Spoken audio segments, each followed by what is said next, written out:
Él es Ed Wade y él es Barry Allen en la nueva película de Flash. Bueno, Barry Allen es Ezra Miller, pero él es el otro actor que interpreta a Barry Allen. Y hoy, en exclusiva para Washa Pelis, lo tengo para una entrevista. Así que dale like, suscríbete y activa la campanita. Y que empiece la entrevista. Hello, Ed. How are you doing? Very well, thank you, mate. Yeah, how are you? I'm doing great. Well, as you know, you are the second Barry Allen in this Flash movie. hmm Is it very exciting for you to be part of the last part of the DC universe? Um, it is. It's amazing. It's like exciting. It's a great honor. It's kind of the craziest role I've ever played in my career so far, but one that I'm immensely proud of, and one that I feel a lot of happiness to have completed and to be a part of, and now seeing the finished product in cinemas and stuff like that. It's so great to relive those amazing days that we spent making the movie. And well, for the fans that maybe don't know you, can you tell us more about yourself, like where you came from and how you got into acting? Sure, of course. So I originally grew up in Scotland, in a county called Fife, near a place called St Andrews, where golf was invented. I was there for 18 years, and when I was about 9 or 10 years old, I discovered dance, and I discovered ballet, and I discovered jazz and tap at the Yvonne Gray School of Dance, who was my dance teacher, and she was the woman who inspired me on this path to become an actor.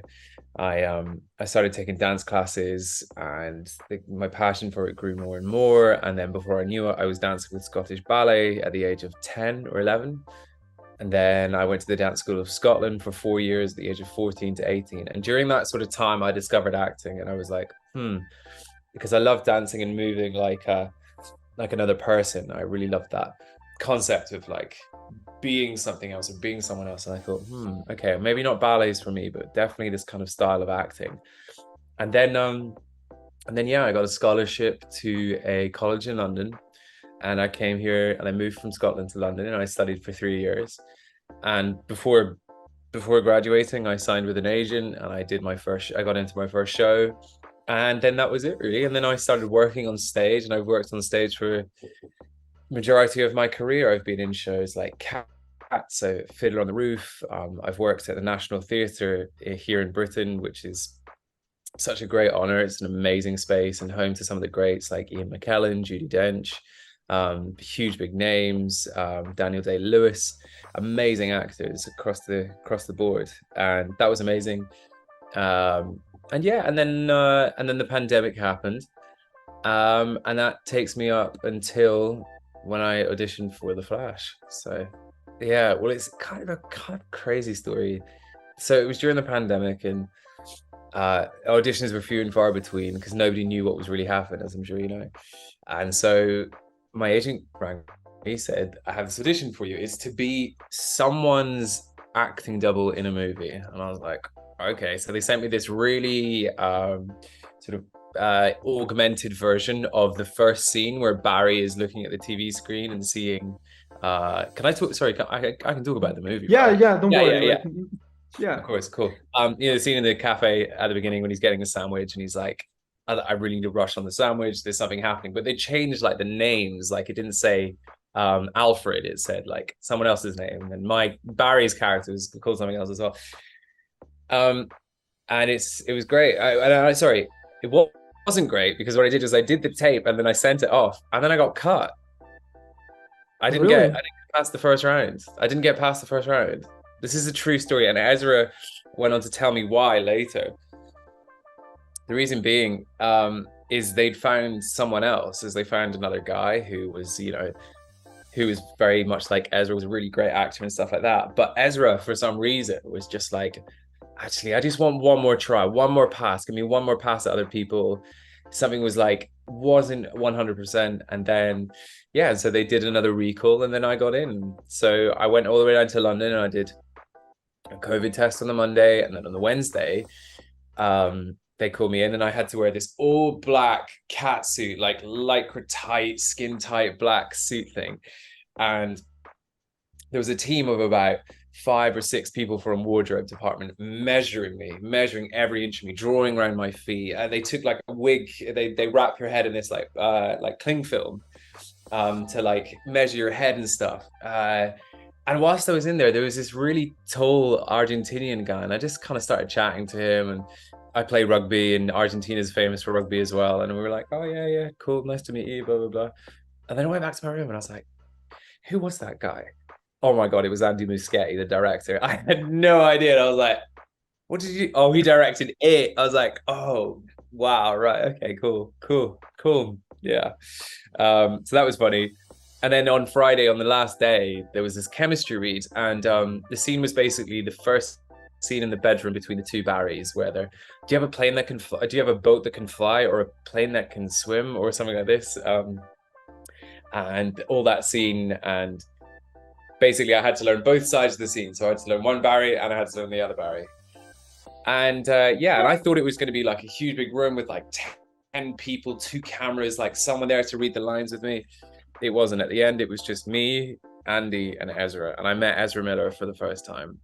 And up until that point, I had been studying Ezra Miller so closely. I've been studying their movements, their mannerisms, all their movies. You know, I was studying them so closely in like interviews and things, so I could kind of pick up on their little sort of like nuances and ways they move their hands and sort of things that like they really like doing.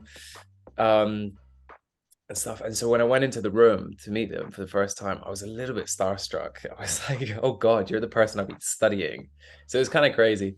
Anyway, we sat down, we chatted, we did the audition, and for 40 minutes, we pretty much laughed from start to finish. It was just fun.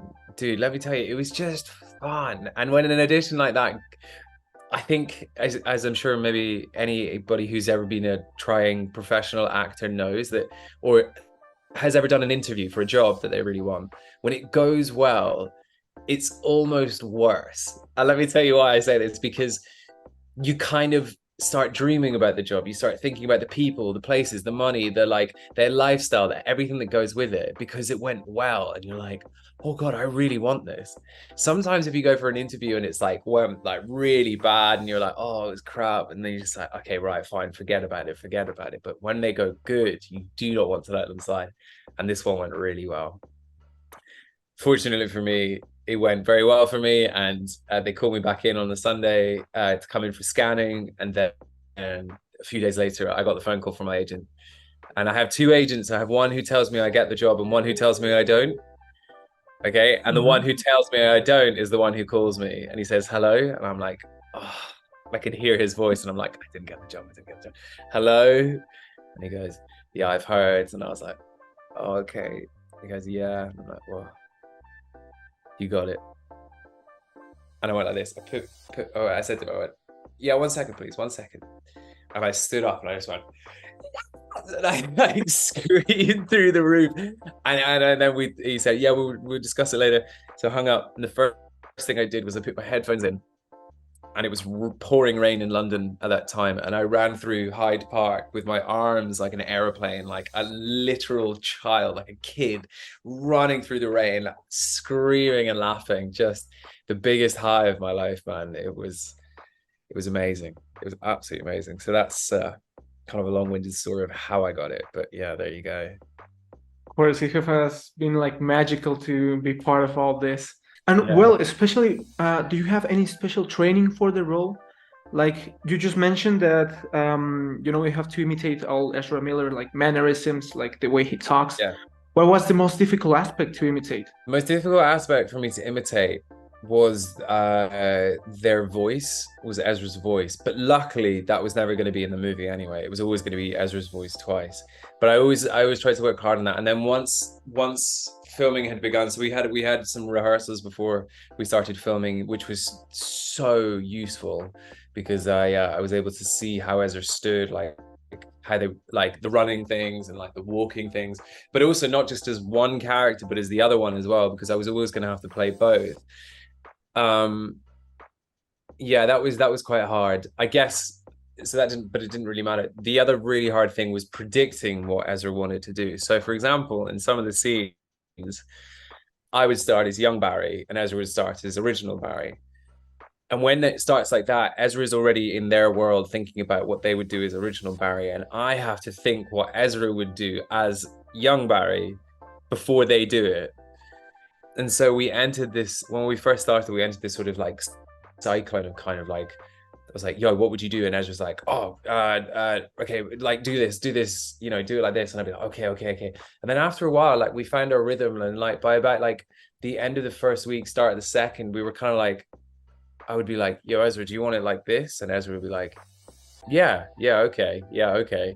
And then literally by like, you know, week 3 or 4, we would get the sides on the day, and we'd be like, we just kind of look at each other, we'd be like, yeah, we know this. And it sort of clicked in some way. And then, dude, like the strangest things started happening. Like so much of our lives began to like blend in so many ways.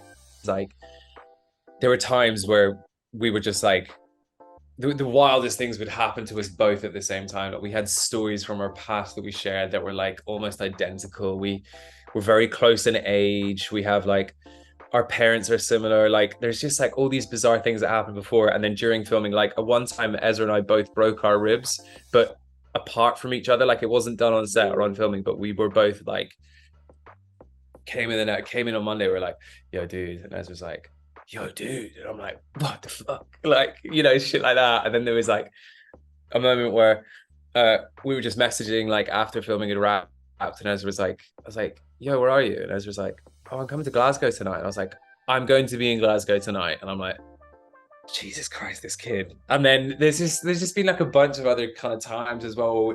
You know, we saw each other at the film premiere, and there was like Ezra's you know, Barry is the Flash, lightning, blah blah blah. The night the premiere was shown, there's a mountain in Scotland called Ben Nevis, right? And Ben Nevis was struck by lightning at the exact time the premiere, the film was due to start.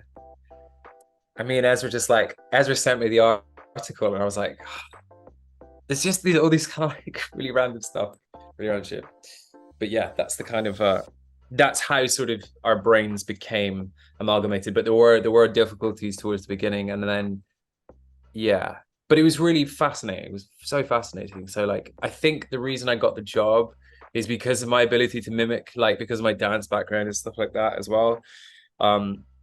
They really wanted someone who could like impersonate the body and the movements. And I'm so happy in the editing of the film is that whenever you see Ezra like gesture in some way, it's repeated by my movement on my side. So I feel really happy that I did the job well, because the editing looks good. So I'm happy with that. Yeah, of course. For my part, for example, when I first saw the movie, like I actually thought, like I didn't know that there was another actor involved. Like I thought just like Ezra Miller did like the movie twice, you know, doing both sides. So it's real amazing, like the whole work that you did with this role. And well, like going back a bit, you said like in one part you got like all measured up, like every inch of your body. Like, do you have to do any special training for that role? Like, you know, superhero training that usually people do to get in shape. And you know, well, the Flash suit is like very tied up. In terms of training, because I was sort of, I wouldn't say I was late, but they gave me like a month to kind of get into Ezra's shape. And because Ezra was hitting the gym quite hard, Ezra was sort of coming close to my body in a very strange roundabout way. The things that I couldn't do was like, because of my background in ballet and rugby, skiing and cycling, I couldn't do any legs. I have quite big legs. So they said no squatting, no running, stuff like that. And I love both those things. So that was quite hard for me personally. But then it became a lot of like sort of like calisthenic workouts, stuff like we did a lot of flexibility training. You know, the sort of training element wasn't an enormous part for me because there's only so much you can do in a month. However, my job really became about was like focusing on spending as much time as I could with Ezra. And that happened. Like every day I'd go to Ezra's trailer in the morning, we'd hang out, me and Sean Rogers, who was also helping us develop the Barry characters as well.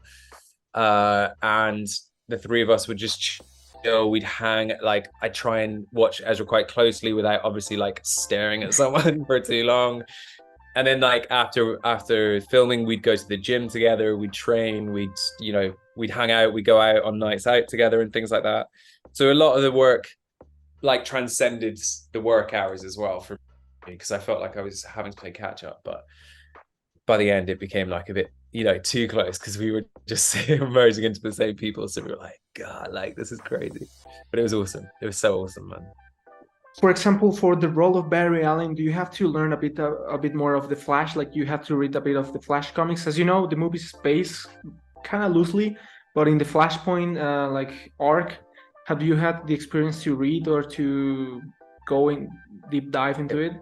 Yeah, I mean, I had a sort of crash course in comic book reading on the Flash. I read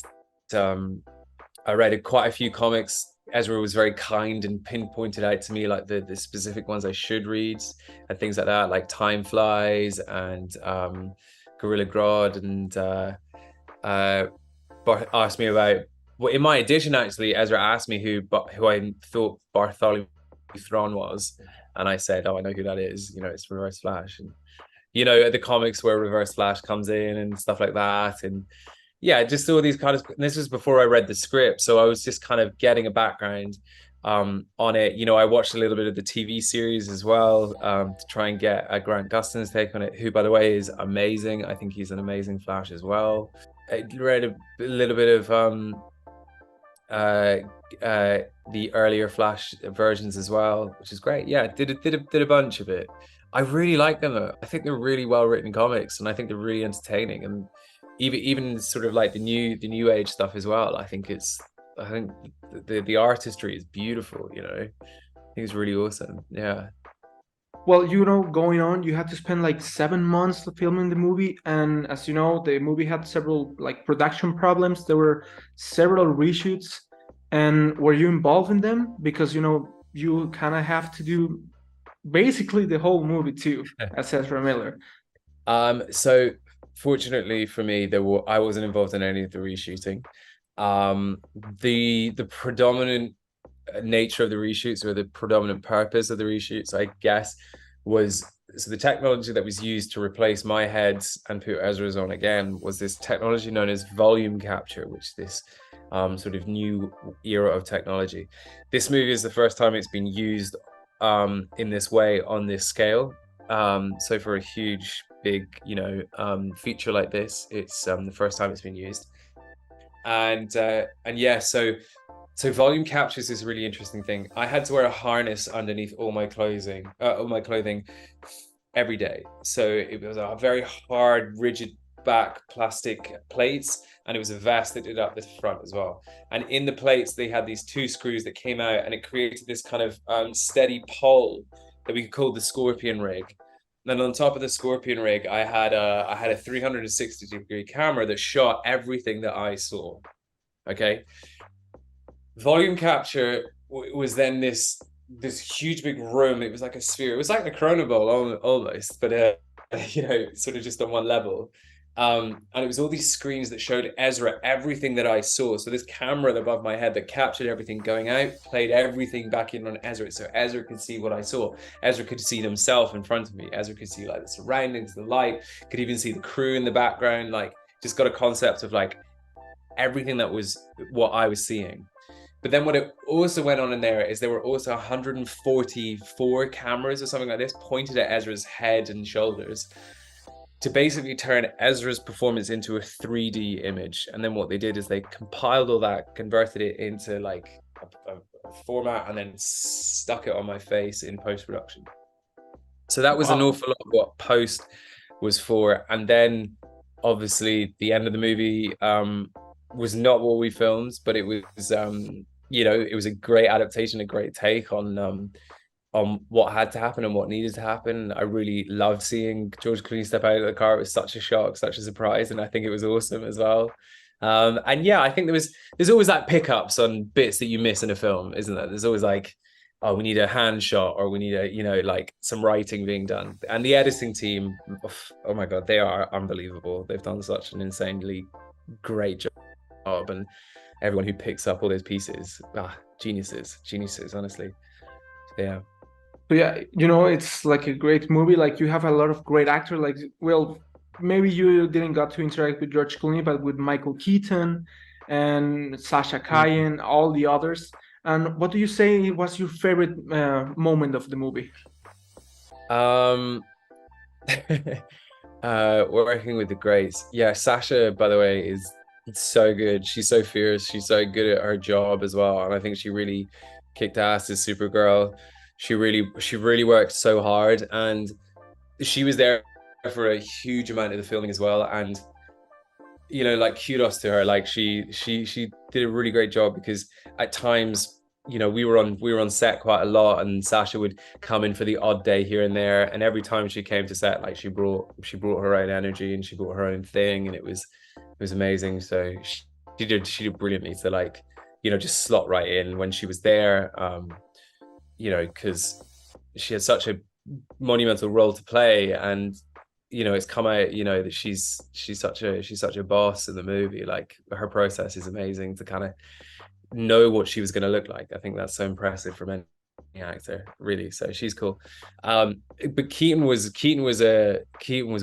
Keaton was just the boss. He is the GOAT.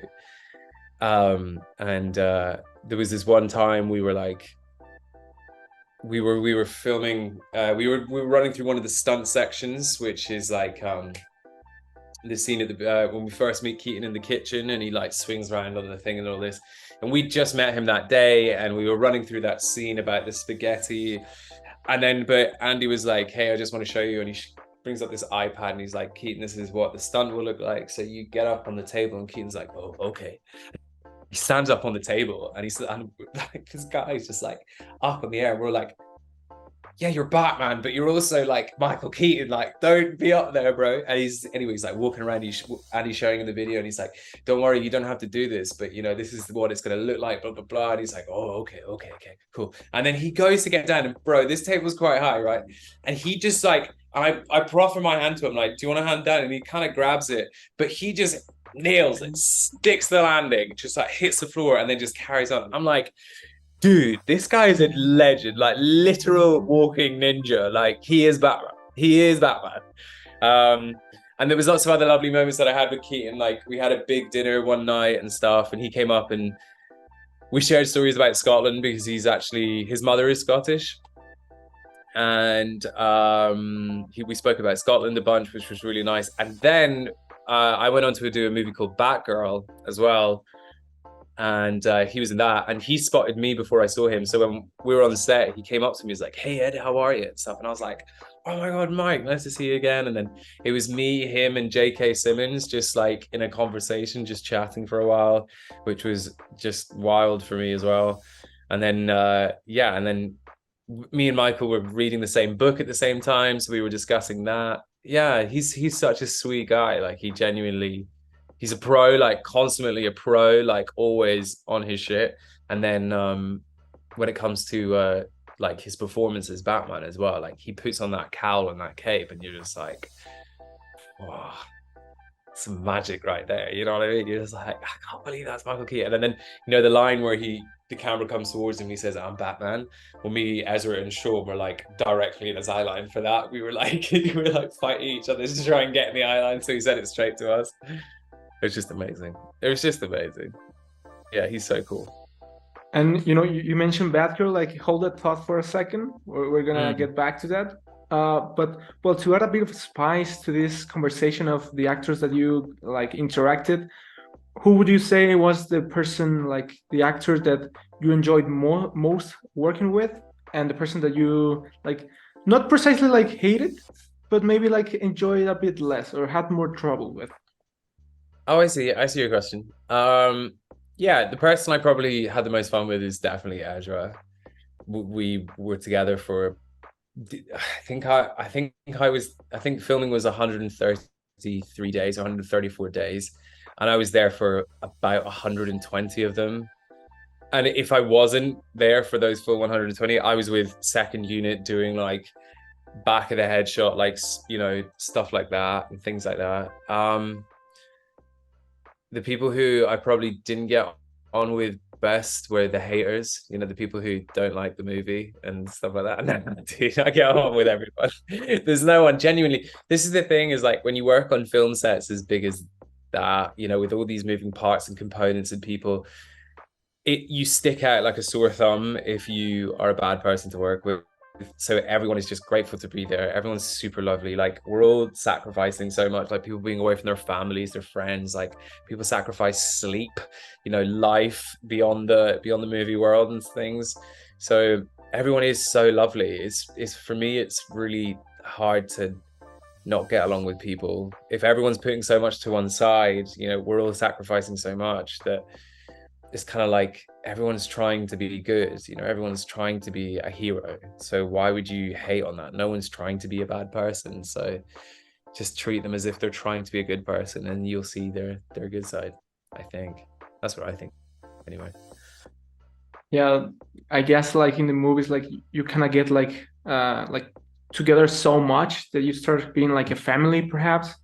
You start Yeah, going like well, and you know, yeah, it's for the better of the production for the movie.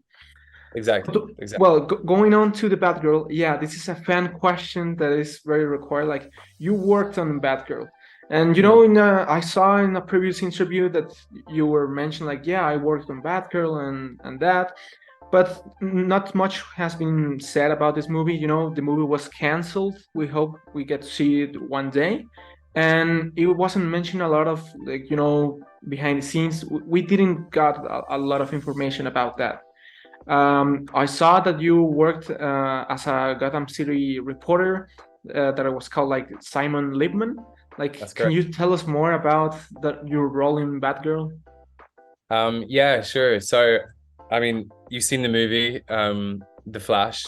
I appear as a reporter at the end there, and then I also appear as a reporter in Batgirl.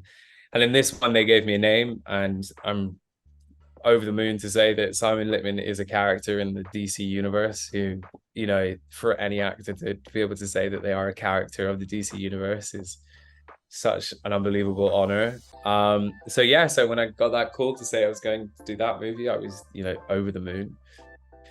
And yeah, and the movie was made in Glasgow as well. The experience of filming in like a Scottish city and being from Scotland, like the sense of pride that you feel is, you know, so overwhelming. So that was great, and to meet all the crew, the Scottish crew, and to see what an amazing job they were doing up there, and Adil and Bilal, who were so welcoming and awesome.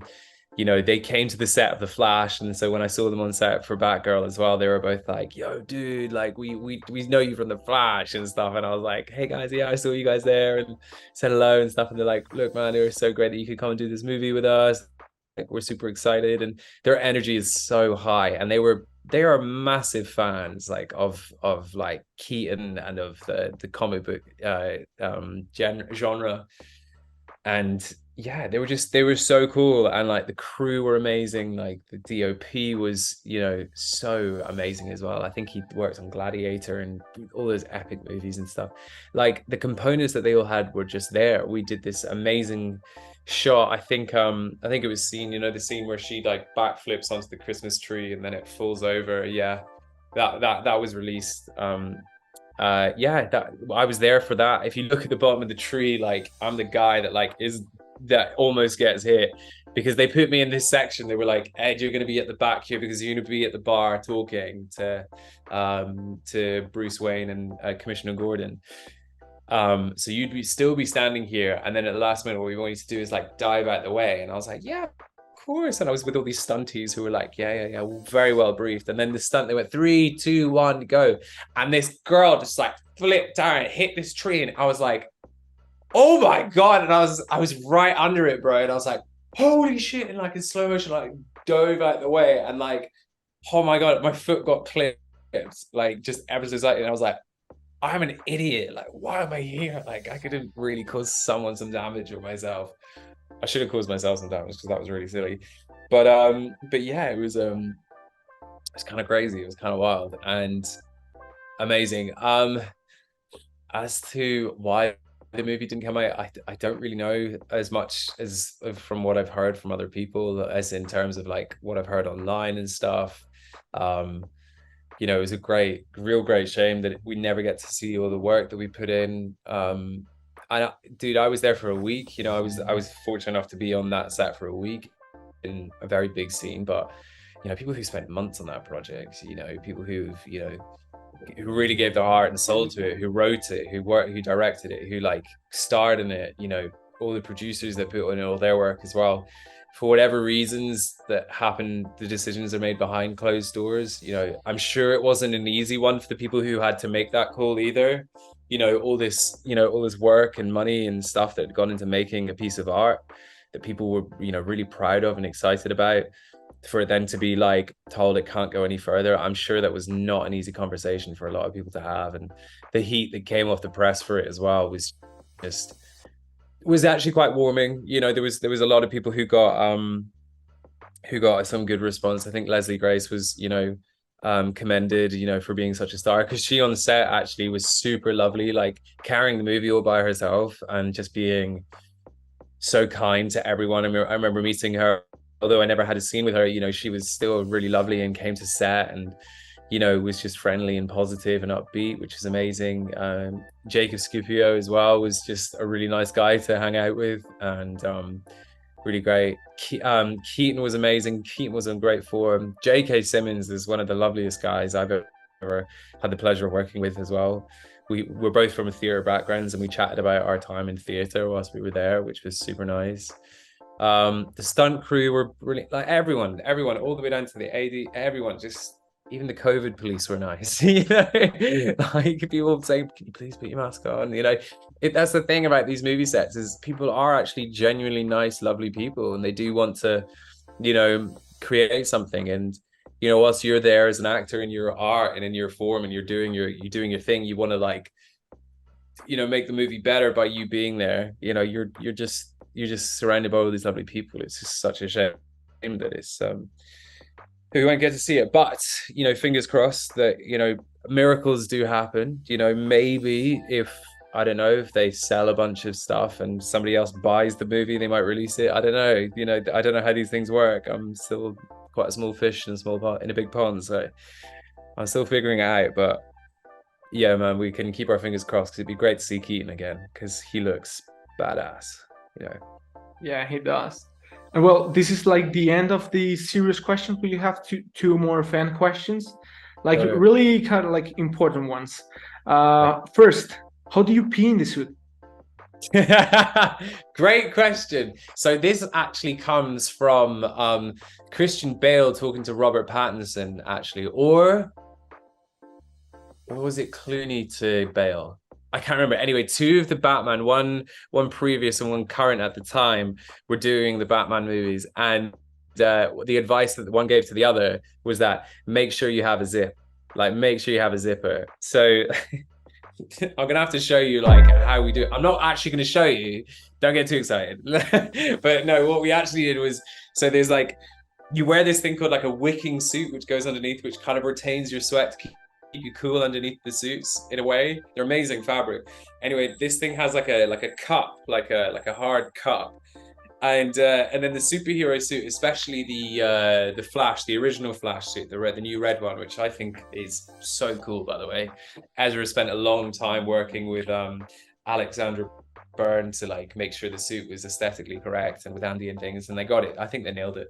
But anyway, on the inside, you have like these two zippers that like come up either side of your bits, and you kind of zip it up like that, and the front lifts up, and then you have to kind of like lift up the other cup, and then you have to kind of duck diving over the underwear and stuff.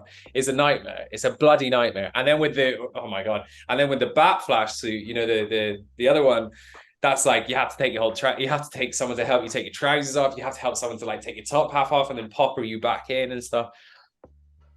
Do you know what would be hilarious? Now, this is a thought that somebody else gave to me the other day. We were talking about this. It's like, I would love to see anybody attempt to fight crime in an actual superhero suit. It is impossible. They are some of them are so hard to move in.